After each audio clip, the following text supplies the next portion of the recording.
We saw the Red Sox move Pablo Sandoval over to second base once Dustin Pedroia left the game. Do you think that they have a backup plan if Pedroia has to miss time?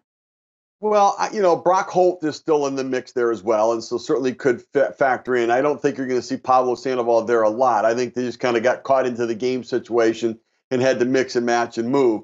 Remember, no Yoan Moncada, considering they traded him in the Chris Sale deal to the White Sox. He would have been the obvious replacement. So without Pedroia, I think the likelihood is Brock Holt becomes a more important role. We've seen him step in, and he's the kind of player that can play every day for 2 weeks or sit for 2 weeks and play, and gives you some grit, some toughness. He's not Pedroia.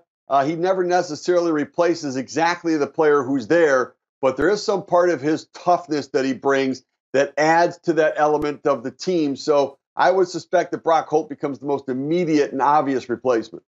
While we're on the topic of Boston, the Red Sox have only 7 home runs this season. That's the fewest in the majors. Are you concerned about their lack of power so far in the season?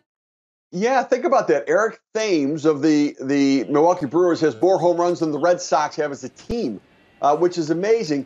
But having watched a lot of Red Sox baseball so far this year, I am so impressed by the quality of their at-bats. They just go up there and they battle, and they have the ability to lump hits together in innings to put up a crooked number on the scoreboard. So they've been able to score their fair share of runs without the home run. To me, that's the good news, because they're going to hit home runs. Hanley Ramirez hit 30 home runs. Mookie Betts hit 30 home runs. You know that you're going to get Jackie Bradley Jr. with 25 homers. Xander Bogaerts is going to hit 20. And so I think the power will come.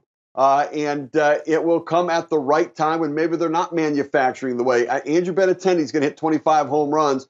So I'm not worried about their offense at all. I think that ultimately it is good news that they only have 7 so far, because it just means they're due for a whole bunch of home runs.